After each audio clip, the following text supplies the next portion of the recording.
Shalom Bapak Ibu. Ya, kali ini kita akan mendengarkan firman Tuhan, yaitu dengan judul Hidup Maksimal dan Berdampak. Hidup maksimal dan berdampak. Kalau kita lihat dari judulnya, hidup bukan hanya hidup, tapi ada kata selanjutnya yaitu maksimal. Bahkan ditambah lagi satu kata, berdampak. Itu artinya kalau kita benar-benar mau hidup maksimal dan berdampak, itu ada sesuatu yang harus dilakukan oleh kita. Tidak mungkin kita nih hidup maksimal, kita hidup berdampak kalau kita diam-diam saja. Nah, melalui kebenaran firman Tuhan pada saat ini, saya berharap kita semua benar-benar mengalami hidup yang maksimal dan berdampak. Mari kita lihat di dalam Hakim-Hakim 3 ayat yang pertama. Ya, Hakim-Hakim 3 ayat yang pertama, Samgar. Sesudah dia bangkitlah Samgar bin Anat. Ia menewaskan orang Filistin dengan tongkat penghalau lembu, 600 orang banyaknya. Demikianlah ia juga menyelamatkan orang Israel. Nah, Bapak Ibu, nama tokoh Alkitab yang bernama Samgar ini umumnya kurang familiar bagi kita. Siapa yang sebelumnya pernah mendengar nama Samgar sebelum datang ibadah ini? Ya, kalau Pak John wes lah, ojo ditakon. Kalau jemaat, siapa yang pernah? Nah, baru dengar kan? Pada waktu baca apa? Lupa. Nah, itulah sifat kita semua ya. Kan begitu, yang di atas, yang di bawah podowai. Kita lebih hafal tokoh-tokoh seperti Abraham. Siapa lagi? Yohanes, Matius, Paulus, Musa, Daud, Salomo, dan yang lain-lain. Samgar, enggak kita kenal. Tapi melalui kehidupan Samgar, kita ingin belajar supaya hidup kita itu maksimal dan berdampak. Hidup kita bukan biasa-biasa saja. Nah, bagaimana hidup yang maksimal dan berdampak? Mari kita lihat dalam diri kehidupan Samgar. Kita lanjut. Apa yang pertama yang dilakukan oleh Samgar? Nah, kalau kita lihat di sini, Bapak Ibu, ya, kisah hidup Samgar hanya tercatat dalam satu ayat saja. Ya tadi di dalam Hakim-Hakim 3 ayat 31. Namun kita bisa menggali keteladanan yang luar biasa. Dari sana kita bisa belajar tentang hidup yang maksimal dan berdampak luas bagi orang lain. Nah, kalau gitu keteladanan Samgar ini dalam hal apa? Supaya menolong kita memiliki hidup yang maksimal dan berdampak. Nah, yang pertama adalah maksimal meski terbatas. Nah, Bapak Ibu, kalau kita terbatas itu seringnya segala sesuatunya terbatas, apalagi di masa sekarang yang tidak mudah ini, segala sesuatunya diatur dengan baik dan terbatas. Dalam banyak hal hari-hari ini kita mengalami segala sesuatunya terbatas. Terbatas itu enggak enak. Lebih enak bebas. Tetapi Samgar itu maksimal dalam dirinya yang serba terbatas. Apa yang terbatas? Informasi tentang siapakah Samgar ditinjau dari latar belakang keluarganya sangat minim. Minim sekali informasi yang diberikan oleh Alkitab, yang dicatat dalam Alkitab. Ya, Samgar itu tidak lebih hanya disebutkan demikian saja, singkat saja. Alkitab hanya menyebut bahwa nama bapaknya adalah Anat. Selebihnya kita tidak memahami anggota keluarganya yang lain. Catatannya itu cuma Samgar bin Anat membunuh orang Filistin. Berapa jumlahnya? 600 orang. Oleh karena itu Samgar menyelamatkan orang Israel. Jadi catatannya itu begitu minim, begitu terbatas. Jadi Samgar ini bukanlah orang yang sangat terkenal, bukan. Karena Alkitab saja mencatatnya begitu sedikit. Nah, Samgar itu siapa? Kok catatannya cuma sedikit? Samgar artinya pedang. Nah ini arti nama itu mempengaruhi kehidupannya, perilaku kehidupannya ke depan. Namanya artinya pedang. Nah ada pendapat yang berkata demikian, Samgar itu dari suku Yehuda, berarti dia orang Israel. Kalau dia itu orang Israel, Samgar itu masuk dalam kalangan para hakim. Hakim itu apa toh? Hakim itu adalah pemimpin bangsa Israel sesudah masa Yosua sampai masa sebelum raja-raja. Raja yang pertama namanya Saul, raja Israel yang pertama Saul. Ya. Antara Yosua sampai Saul itu masa yang disebut masa hakim. Nah, ada pendapat yang mengatakan bahwa dia berasal dari suku Yehuda, dia bangsa Israel dan dia menjadi hakim. Nah, tugas hakim itu apa? Tugas hakim itu memimpin sebagai pemimpin rohani yang mengajarkan Taurat Tuhan. Dia bertanggung jawab mengajarkan bahwa Israel itu harus menyembah kepada Allah. Dan yang disampaikannya adalah pengajaran yang didasarkan pada hukum Allah, namanya hukum Taurat. Mengajak semua umat Israel itu percaya kepada Allah saja yang didasarkan pada hukum yang tertulis, yaitu hukum Taurat. Tugas yang kedua apa? Sebagai hakim, Samgar ini mengadili perkara-perkara yang ada terjadi di antara sesama orang Israel. Ada permusuhan, ada perbantahan, ada permasalahan harta benda dan sebagainya. Dia berdiri sebagai hakim mengadili, bertugas mengadili. Sehingga masalah diselesaikan. Tugas yang ketiga sebagai hakim, dia pemimpin bangsa. Sebagai pemimpin bangsa dia bertanggung jawab atas kesejahteraan, atas keselamatan, atas ketertiban bangsa Israel. Dia bertanggung jawab dan memastikan kalau ada apa-apa dia bangkit lebih dulu sebagai pemimpin. Dia yang bertanggung jawab sebagai hakim. Karena dia adalah pemimpin yang menjaga ketertiban, ketentraman, kesejahteraan, keselamatan bangsa Israel. Nah demikianlah pendapat yang pertama. Samgar itu orang Israel suku Yehuda. Dan suku Yehuda memang terkenal pahlawan-pahlawan yang luar biasa. Nah selanjutnya pendapat yang kedua. Ada yang pendapat, oh bukan orang Israel. Samgar ini adalah orang Kanaan. Nah jadi bukan orang Israel, tapi orang Kanaan ini adalah orang yang tidak dibinasakan oleh bangsa Israel. Padahal Allah berkata, binasakanlah mereka. Karena kalau tidak dibinasakan, mereka akan menjadi jerat bagimu untuk menyebabkan engkau menyembah kepada Allah yang lain, Allah mereka. Tetapi Samgar ini termasuk orang Kanaan yang tidak dibinasakan, lalu mereka dipekerjakan. Samgar ini dipekerjakan sebagai pekerja rodi. Nah kalau dipekerjakan rodi, maka dia harus membayar upeti kepada orang Israel.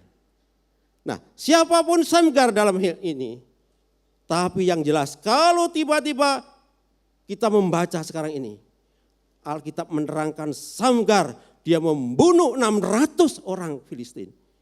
Itu artinya siapapun Samgar, apakah dia orang Israel, apakah dia orang Kanaan,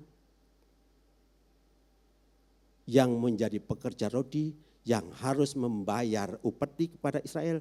Dia adalah menjadi bagian dari bangsa Israel dan bertanggung jawab atas kesejahteraan dan keselamatan Israel. Pertanyaannya untuk direnungkan kita, siapa saudara? Siapa saudara? Mengapa ada di sini? Saudara dan saya bertanggung jawab bersama-sama untuk ketertiban, kesejahteraan, kebaikan, keselamatan gereja Tuhan di tempat ini. Itu artinya gak ada yang suka rewel, gak ada yang suka nakal. Amin. Kenapa?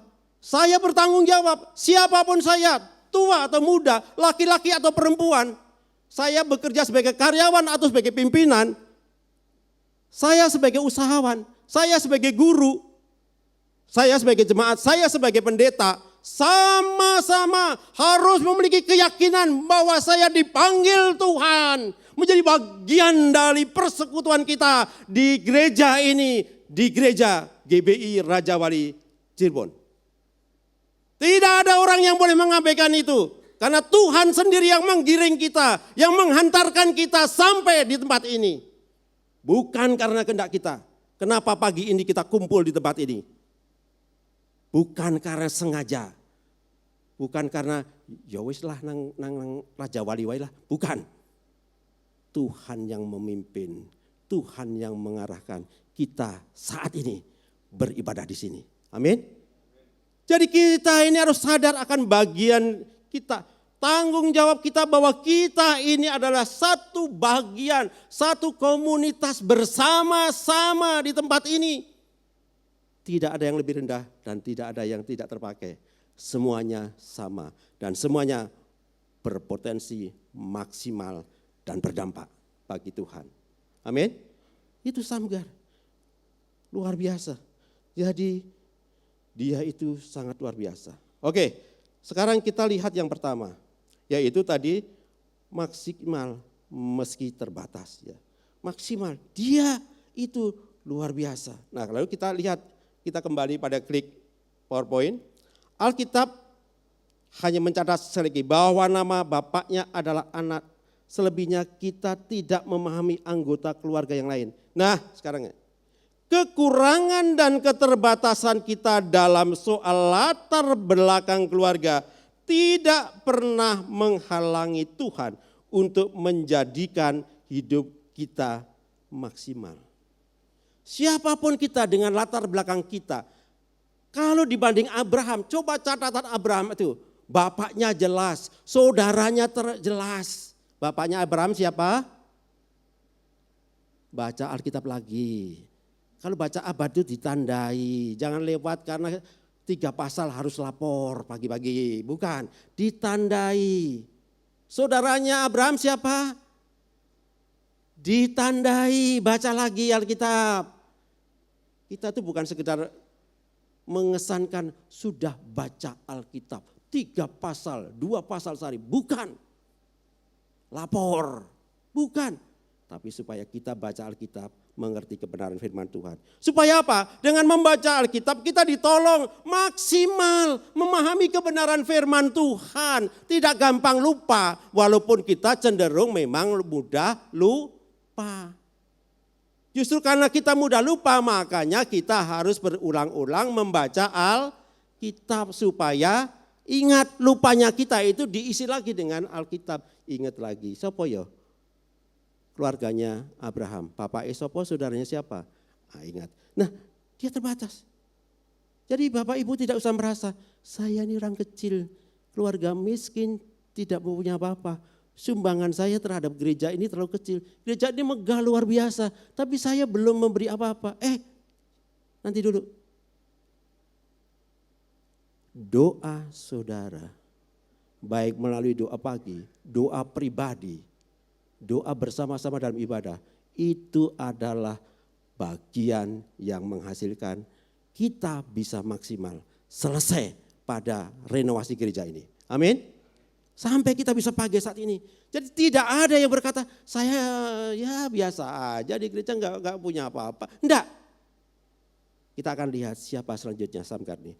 Yang pertama, dia maksimal meski terbatas dari keluarga yang tidak ternama. Tapi dia dipanggil. Hidupnya maksimal dan berdampak. Yang kedua, bagaimanakah kehidupan Samgar ini supaya hidupnya itu maksimal? Yang kedua, dia maksimal meski sederhana. Kalau yang pertama tadi maksimal meski terbatas. Sekarang maksimal mesti sederhana. Nah, kita lihat maksimal seperti sederhana itu bagaimana?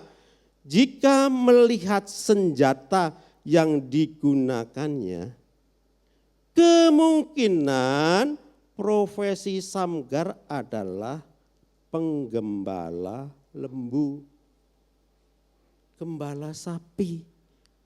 Dia bukan seorang prajurit yang terlatih untuk perang.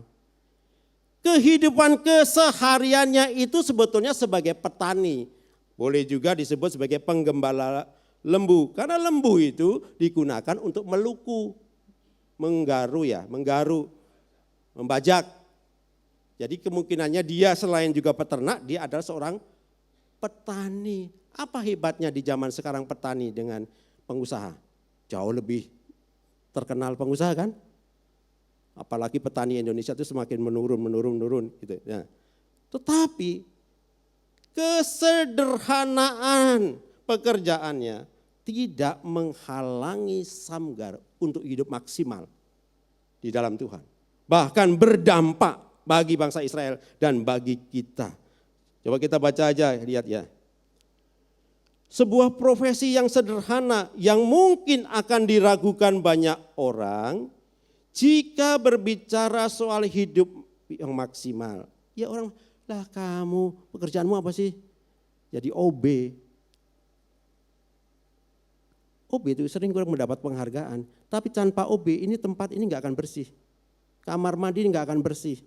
Kamar mandi gak akan wangi kalau gak ada OB. Jadi jangan merendahkan OB. OB itu punya peranan besar. Menjaga kamar mandi bersih, wangi, lantainya kering, tidak basah. Jangan bilang saya OB, tidak. Samgar tidak berkata demikian, saya ini hanya petani. Petani desa aja biasa kerja biasa hari-harinya. Saya juga cuma penggembala lembu. Tidak demikian. Dia tahu bahwa Tuhan menaruh potensi yang besar dalam dirinya. Yang luar biasa. Jadi Tuhan bisa pakai kita, siapapun kita dan apapun profesinya. Tuhan bisa pakai kita dengan luar biasa. Ya. Kalau kita lihat dia itu sederhana sekali. Tapi Samgar, orang yang sederhana, menjadi tidak sederhana. Dari mana kita tahu? Mari kita lihat Hakim-Hakim 5 ayat yang ke-6 dulu. Minta tolong ditayangkan, kalau bisa ditayangkan.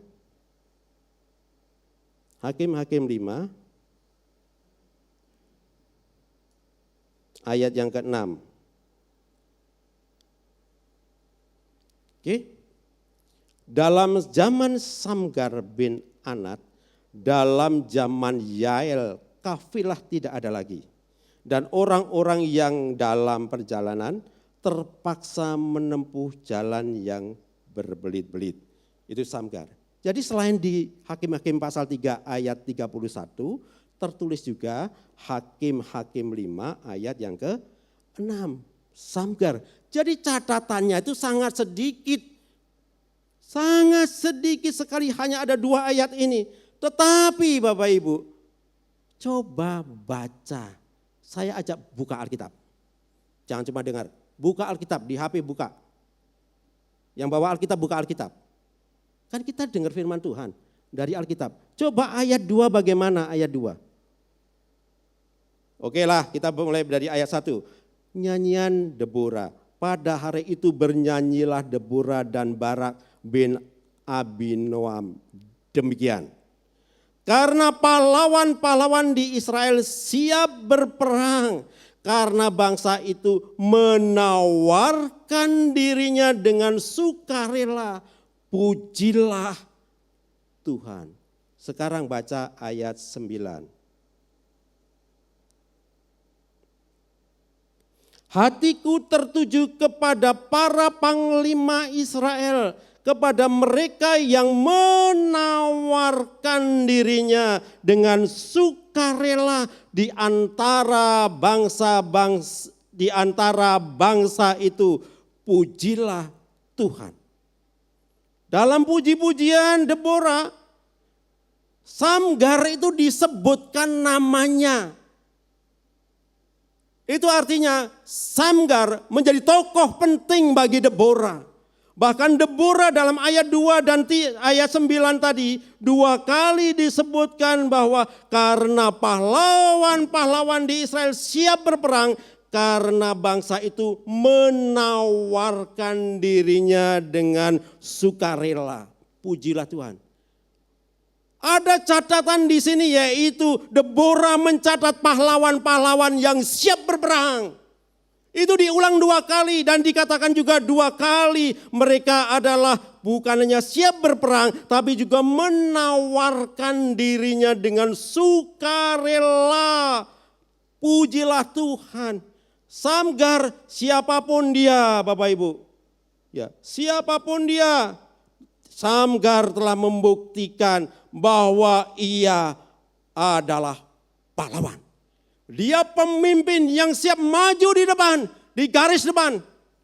Dan dia adalah siapapun dia, apalagi kalau dia orang Kanaan. Dan dia bekerja rodi untuk bangsa Israel. Dan dia harus membayar upeti kepada orang Israel. Kalau benar dia seperti itu. Tetapi dia adalah pemimpin.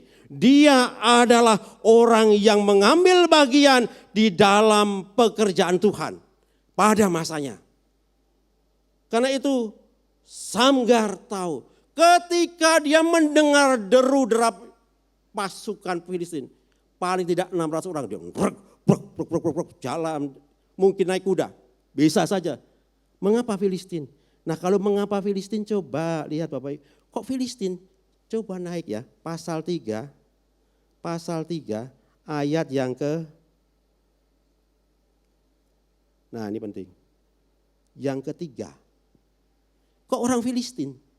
Pasal 3 orang ketiga. Pasal 3 yang ketiga itu gimana? Yang tinggal ialah kelima raja kota orang Filistin. Dan semua orang Kanaan, orang Sidon, orang Hewi yang mendiami pegunungan Libanon dari gunung Baal Hermon sampai ke jalan yang menuju ke Haman. Kenapa orang Filistin? Karena ternyata orang Filistin itu penduduk Kanaan yang sudah mapan, yang sudah siap dan sudah memiliki pemerintahan yang permanen dan memiliki kesiapan dalam hal ketentaraan. Sudah siap militernya. Dan disebutkan di sini ada 5 raja kota orang Filistin. Makanya kembali kepada yang tadi pada ayat 31. Dia bangkit. Dia sadar akan panggilannya. Samgar melihat orang Filistin itu datang, maka Samgar maju ke depan. Tidak berdiam diri. Samgar terpanggil untuk membela bangsanya. Bapak Ibu, Samgar itu minim fasilitas. Minim sangat terbatas. Siapa dia? Pekerjaannya luar biasa. Nah, kenapa tadi dikatakan pemimpin-pemimpin itu bangsa itu siap berperang dan ada kata-kata menyerahkan diri dan itu dicatat oleh Deborah dan salah satu yang disebut adalah Samgar. Itu Samgar adalah sadar mengapa ia ada dalam situasi ini. Mengapa ia ada di sini? Mengapa dia mengalami ini? Dia sadar ini Tuhan menempatkan saya dalam situasi yang sulit ini. Israel akan diinvasi, Israel akan diserang oleh Filistin. Dan timbullah kesadarannya. Maka sebagai seorang bagian dari Israel, dia menyerahkan diri. Untuk apa? Untuk membela Israel. Siapa Bapak Ibu di sini? Mengapa Bapak Ibu di sini? Dalam situasi sekarang ini, di sini. Mengapa Bapak Ibu ada di sini? Dalam situasi ini, di sini, sekarang ini. Renungkan baik-baik. Bukan karena kebetulan. Mengapa Allah menempatkan kita semua dalam situasi ini, di zaman yang tidak mudah ini, sekarang ini, di sini, di dalam wadah gereja GBI Raja Wali. Ada apa? Pesan Tuhan bagi kita masing-masing. Kok kita ada di sini? Sadarlah, Tuhan memanggil kita untuk mengambil bagian pelayanan lewat gereja ini. Sesuai dengan karunia yang Tuhan berikan pada kita. Beda-beda. Saya khotbah, karena saya pendeta, saya guru. Tapi kalau saya jadi OB, semuanya berantakan. Nah, mungkin saya bisa jadi tukang parkir. Bisa, tapi gini, harus ada persetujuan dengan saudara. Motor 2 jam bayar 10.000. Mobil-mobil kecil, kalau saya jadi tukang parkir disetujui. Mobil-mobil kecil 2 jam parkir 50.000. Mobil yang mewah, Alphard, Mazda, 2 jam parkir 100.000. Saya mau jadi tukang parkir di sini. Tapi kan gak mungkin begitu. Kita melayani Tuhan sesuai panggilan kita. Yang main musik, main musik. Yang dipanggil jadi BL, jadi BL. Yang dipanggil jadi singer, jadi singer. Yang dipanggil untuk menyampaikan firman Tuhan, bertanggung jawab menyampaikan firman Tuhan. Mengajarkan kebenaran Allah. Yang menjadi jemaat rajin beribadah, bertanggung jawab beribadah di sini. Sadarlah Bapak Ibu, Tuhan itu merancang dengan begitu sempurna. Mengapa sekali lagi dalam situasi ini, sekarang ini, di sini Tuhan tempatkan kita bersama-sama. Renungkan dan jawab dengan jujur. Jangan berdalih dengan Tuhan. Ada apa? Samgar kalau toh dia bukan orang Israel, tapi Samgar merasa dia bagian dari Israel. Sekalipun dia harus dipekerjakan secara rodi, sekalipun dia itu harus membayar upeti, diperlakukan tidak baik oleh bangsa Israel. Tetapi dia merasa bagian dari Israel. Dia terpanggil, dia menjadi orang yang menyerahkan hidupnya. Maju melawan Filistin. Sadarkah Bapak Ibu bahwa Tuhan memanggil Bapak Ibu saudara semuanya untuk menyerahkan hidup Bapak Ibu pada Tuhan melalui GBI Raja Wali. Coba dengar, jujur dengan hati kita, timbang dengan akal sehat, lebih-lebih didasarkan pada hikmat Tuhan, pada kebenaran firman Tuhan. Jujur pikir, mengapa saya kok sudah ada di GBI Raja Wali? Saya tuh mikir, Bapak Ibu. Saya pribadi tuh mikir. Ketika sampai pada sini, saya merenung. Lah kok saya tiba-tiba, ya bukan tiba-tiba ya. Sekarang sudah ada di GBI Raja Wali. Ada peran apa yang Tuhan inginkan dalam hidup saya? Saya ada di GBI Raja Wali. Dalam situasi ini. Sekarang ini, di sini ada apa? Jawab jujur, itu urusan saudara dengan Tuhan secara pribadi. Tapi sadarlah, kita adalah bagian dari GBI Raja Wali. Kita di komunitas bersama. Kalau kita komunitas dan Tuhan tempatkan di sini, sudah seharusnya kita meneladani Samgar untuk hidup maksimal dan berdampak. Teladan itu adalah komitmen. Sekalipun saya bukan orang Israel, saya dipekerjakan sebagai Rodi, diperlakukan kasar dan saya harus membayar upati. Tapi saya ini adalah bagian dari GBI Raja Wali. Kalau sampaikan, saya bagian dari orang Israel.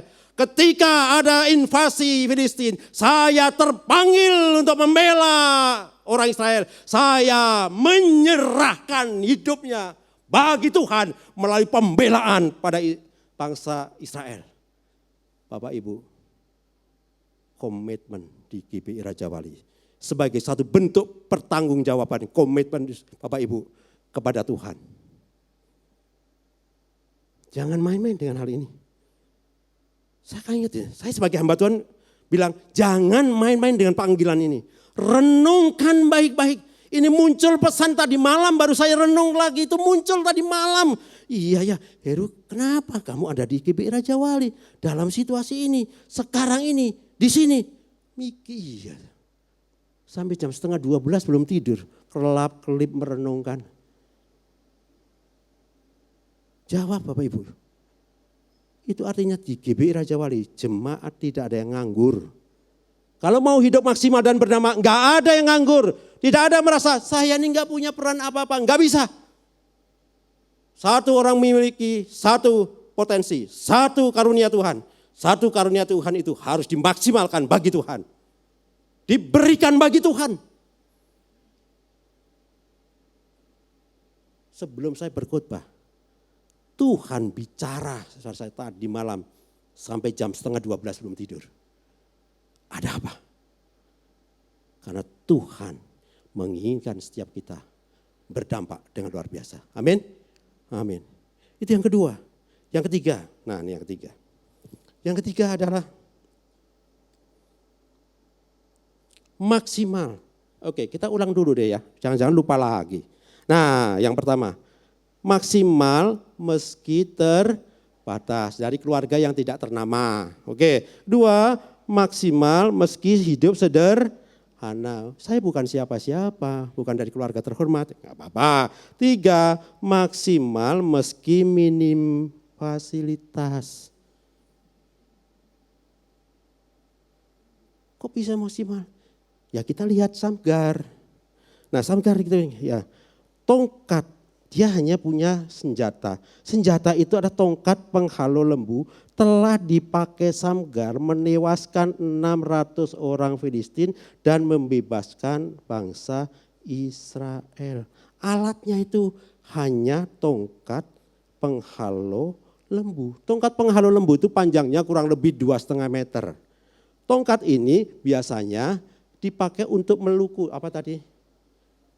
Membajak. Dan tongkat itu di bagian depannya dikasih benda runcing untuk mengarahkan lembu atau sapi itu untuk mengikuti si pembajak. Ya. Jadi kalau itu, kulit lembu itu kan tebal. Lembu itu kan pengennya jalan dewek. Lalu dipasang alat untuk mengingatkan dia. Alat itu besi yang runcing. Itu artinya, maknanya jemaat yang suka bandel diarahkan oleh Tuhan gak nurut, Tuhan bertindak, tusuk dia. Makanya kalau tersinggung itu bagus. Saya senang kalau jemaat saya khotbah tersinggung, bagus itu. Saudara tersinggung sama saya, itu bagus. Tuhan yang menyinggung saudara. Kenapa? Karena ditusuk. Diarahkan. Sapi kamu kemana? Ke kanan, tusuk. Cus. Belok kiri, lurus. Belok kiri, enggak, harusnya kamu lurus. Cus. Tusuk. Sapinya lurus, menurut kehendak si pembajak. Kita dilatih oleh Tuhan bukan mengikuti keinginan kita sendiri. Kita dilatih oleh Tuhan untuk mengingini kehendak Tuhan. Supaya apa? Supaya kita mencapai hidup yang maksimal dan berdampak. Kita harus demikian. Kenapa? Samgar ini kita lihat yang luar biasanya. Nah, dari sini kita bisa belajar bahwa Tuhan bisa memakai kita apapun fasilitasnya, bahkan ketiadaan fasilitas bukanlah persoalan bagi Tuhan untuk kemaksimalan kita. Apa yang di tangan kita untuk dipercayakan Tuhan? Samgar, tongkat, penghalau lembu. Bukan itu yang paling penting. Karena Tuhan yang memakai kita tidak pernah terpengaruh oleh atau dengan fasilitas. Kalau kita terbatas, Dia ingin agar kita mengandalkan Dia. Ini luar biasa, Samgar ini. Samgar ini, alatnya apa? Tongkat penghalau lembu. Tongkat penghalau lembu itu bukan lembing yang panjang runcing. Alat untuk berperang, bukan pedang. Itu hanya alat untuk membajak. Tetapi ketika mendengar pasukan Filistin datang, 600 orang itu datang, dia terpanggil dan dia menggunakan apa yang di tangannya. Tongkat itu maju melawan Filistin dan 600 orang terbantai. Apa yang di tangan saudara yang kelihatannya sederhana, justru yang sederhana yang Tuhan percayakan di tangan saudara itu maksimalkan, serahkan kepada Tuhan sehingga Tuhan menggunakan itu secara maksimal. Mukjizat 5.000 orang, belum termasuk perempuan dan anak-anak, itu hanya dimulai dari 5 roti, 2 ikan. Kalau 5 roti itu disimpan, enggak terjadi mukjizat. 5 roti 2 ikan itu diserahkan pada Tuhan Yesus, terjadilah mukjizat. 5.000 orang kenyang, ditambah perempuan dan laki-laki, perempuan dan anak-anak juga kenyang. Sisanya 12 keranjang. Di tangan Musa, Musa enggak hebat-hebat amat. Di tangan Musa ada apa? Tongkat. Tongkat itu dipakai oleh Musa karena disuruh oleh Allah membelah laut. Laut terbelah. Israel jalan di dalamnya selamat. Apa yang Tuhan percayakan di tangan kita, sesederhana apapun, tapi kalau kita pertanggungjawabkan sungguh-sungguh dan kita serahkan bagi Tuhan, Tuhan jadikan hal yang sederhana di mata kita itu menjadi maksimal dan berdampak. Karena itu layanilah Tuhan dengan keyakinan ini. Emangnya kalau kita membaca begini ya, kita terkagum-kagum sama Samgar. Cuma pakai alat gituan saja, Samgar itu menang. Tapi kira-kira Samgar itu melawan 600 orang. Nah kira-kira yang hadir di sini ini ada 100 orang. 100 ya. Seandainya ini 100 saja anggap yang hadir di kebaktian situ. Seandainya saya Samgar disuruh melawan saudara 100 orang. Jelas-jelas saya KO. Saya kalah, saya lari. Itu saya. Samgar maju ke depan. Kalau saya bukan Samgar, saya melihat pasukan lari, itu namanya saya ambyar, bukan Samgar. Ambyar, konsentrasi, buyar, lari. Kalau Samgar itu melihat 600 orang, dia maju ke depan begini, dia menghadapi orang Filistin. Kalau saya menghadapi orang Filistin 600 orang, saya juga maju ke depan, tapi majunya ke sana. Maju ke depan kan saya, padahal ke belakang. Itu saya. Dan Samgar itu menggunakan alatnya itu menghadapi 600 orang. Itu dia mengayunkan terus. Tiba-tiba dia terjatuh, dia bangkit kembali, dia pukul, dia bunuh satu lagi. Tiba-tiba dia kena tusuk pisau pinggangnya, dia bangkit kembali, dia pukul lagi, dia hajar lagi. Dia kena sabetan pedang dari orang Filistin dan dia terjatuh, berdarah, muncrat darahnya. Dia bangkit lagi, pukul lagi 60 orang, masih ada 540 orang lagi. Dia bangkit lagi, perang dan maju lagi sampai semuanya bangkit. Tertusuk dadanya, kepukul kepalanya, jatuh berguling, bangkit lagi, lawan lagi, 600 orang mati semuanya. Oleh karena anugerah Tuhan di tangan Samgar. Itu Samgar melawan 600 orang. Tidak gampang. Jatuh, bangun, darah, keringat, campur dengan debu, dengan pasir yang ada di di tanah Israel itu, di tanah Kanaan itu. Itu artinya mukanya itu berlepotan, kotor dengan campur dengan pasir itu. Darah, keringat udah gak jelas. Jadi jangan bayangkan hebat ya, sederhana ya, enggak. Samgar itu banting tulang, jatuh, bangkit, ditusuk. Pakai tombak dari belakang, luka. Kalau Bapak Ibu ketemu Samgar hari ini, Samgar bersaksi, badannya itu penuh dengan bilur-bilur. Mungkin saja matanya jeling, tapi Alkitab enggak mencatatnya. Mungkin saja alisnya di sini robek, dahinya kena senjata. Kenapa? Dia merasa memiliki Israel bangsaku. Sudah seharusnya saudara memiliki GBI Raja Wali, milik Tuhan yang dipercayakan kepadaku. Bukan cuma milik gembala, milik kita semua, karena itu milik Tuhan. Dan kalau kita sadarkan hal ini, mau banting tulang saudara jatuh, terparah, saudara bangkit lagi, sama-sama. Saudara tertusuk, jatuh, luka, berdarah-darah, muncrat darahnya, bangkit lagi, maju lagi, lawan, masih ada berapa? Masih ada 300, lawan lagi. Ayunkan terus itu tongkat penghulu lembu, terus sampai 600 selesai. Kapan Samgar berhenti mengayunkan tongkat penghalau lembu? Ketika Samgar tahu semua musuh sudah terbantai. Selama Samgar itu mengayunkan tongkat penghalau lembu itu terus, Allah menyertai dia. Allah memberikan kuasanya di dalam dia. Allah membangkitkan dia dari jatuh. Allah memberikan kekuatan sekalipun dia terluka, babak belur. Allah memberikan kuasa pada dia dan memakai dia dengan luar biasa. Seorang yang sederhana dipakai dengan maksimal. Dia bangkit, dia berdiri, dia ayunkan lagi, dia bunuh tentara Filistin. Artinya dia tidak pernah menyerah. Oleh karena tertusuk, oleh karena terluka, karena jatuh, karena tubuhnya tidak jelas lagi mana darah, mana keringat, mana debu, mana pasir. Pakaiannya robek, tetapi dia bisa berdiri tegak. Di dalam Tuhan, oleh anugerah Tuhan, 600 tentara Filistin aku kalahkan. Saudara mau menyerah? Hanya karena persoalan hidup? Belajar dari Samgar. Hidupnya maksimal.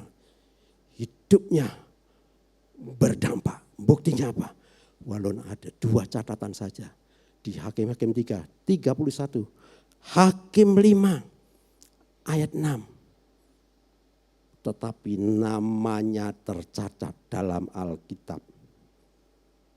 Dan sekarang kita dengar namanya Samgar. Walaupun kalah populer dengan Musa, Abraham, Daud, Paulus, Timotius dan sebagainya, Lukas, Matius, Yohanes dan sebagainya, Samgar tidak bisa dilupakan. Karena hidupnya maksimal dan berdampak. Sekali lagi renungkan. Kenapa Samgar harus berperang melawan Filistin? Karena Samgar, siapapun dia, apakah dia orang Israel, suku Yehuda, apalagi kalau dia orang Kanaan, tapi dia sadar, saya bagian dari Israel. Saudara, mengapa di situasi ini, sekarang ini, di sini, Tuhan giring saudara, Tuhan arahkan saudara di sini, di GBI Raja Wali. Komitmenlah pada Tuhan melalui GBI Raja Wali. Hidup saudara maksimal dan berdampak. Tuhan Yesus memberkati.